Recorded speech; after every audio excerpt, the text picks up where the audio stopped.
संत सासना सहत हैं जैसे सहत कपास, जैसे सहत कपास नाय चरखी में ओठे।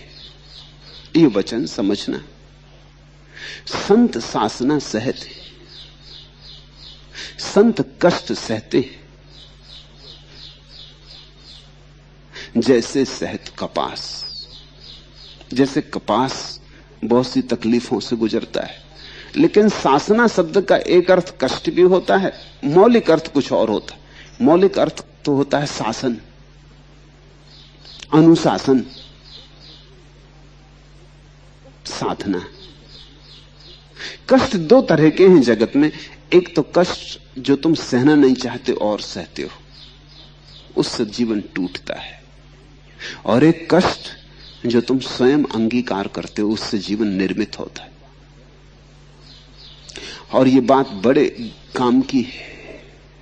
इसे याद अगर रख सको तो तुम कष्टों का स्वरूप बदल सकते हो। जो कष्ट तुम्हें विध्वंस कर जाएंगे, उन्हीं को तुम सृजनात्मक बना सकते हो। उन्हें स्वीकार करो, उनका उपयोग करो। जब दुख आए तो तुम उसे साधना बनाओ, तुम उसे भी जागने का उपाय बनाओ। दुख में आदमी बड़ी सुविधा से जागता है, सुख में तो आदमी सो जाते हैं, दुख में जाग जाते हैं।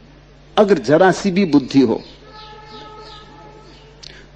तो दुख में तो आदमी सो ही कैसे सकता है?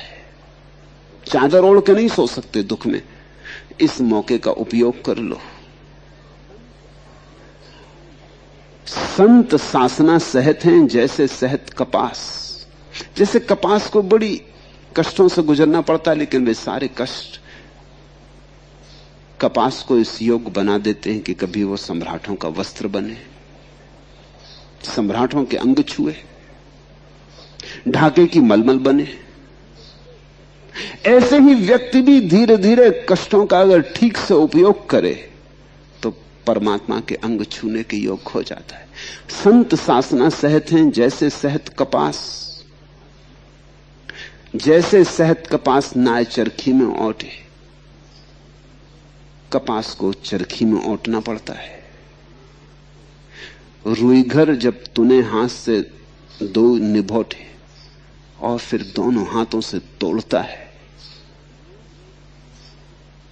तोड़ा जाता है। रोम रोम अलगाए पकड़ के दुनिया धुनी, और एक एक रेसे को अलग करता है दुनिया धुनी में धुन धुन के। प्यूनी नह दे काट, फिर पूनी को बड़े हुए नाखून में छेद करके उसमें से बारीक बारीक सूत निकालता है। प्यूनी नह दे काट, सूत से जुल्हा बुनी, फिर जुलाहा बुनाई करता है। धोबी भट्टी पर धरी, फिर धोबी एक भट्टी पर धरता है।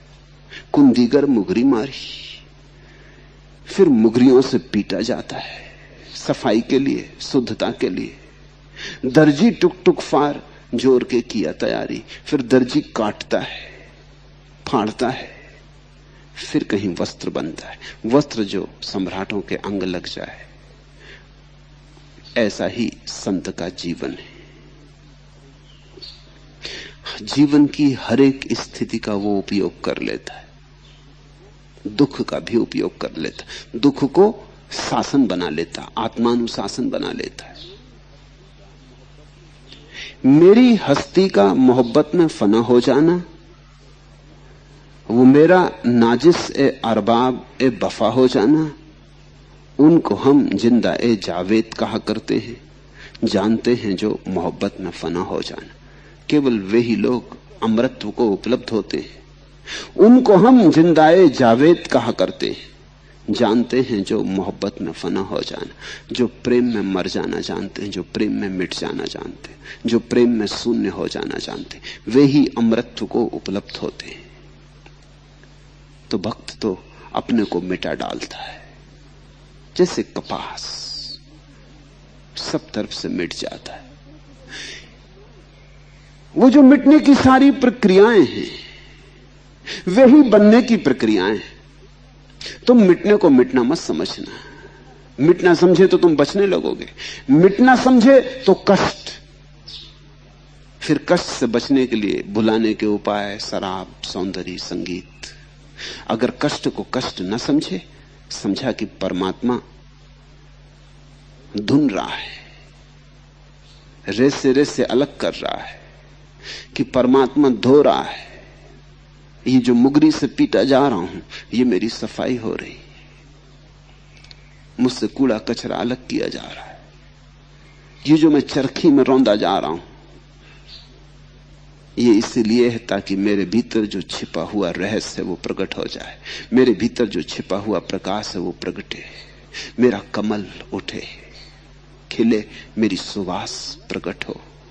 जिसने इस भांति ले लिया उसने दुख को अनुशासन बना लिया, उसके जीवन में क्रांति निश्चित हो जाएगी। फिर वो दुख से भागता नहीं, दुख से बचता नहीं, दुख को भुलाता नहीं, दुख के अवसर का उपयोग कर लेता, दुख को चुनौती बना लेता है।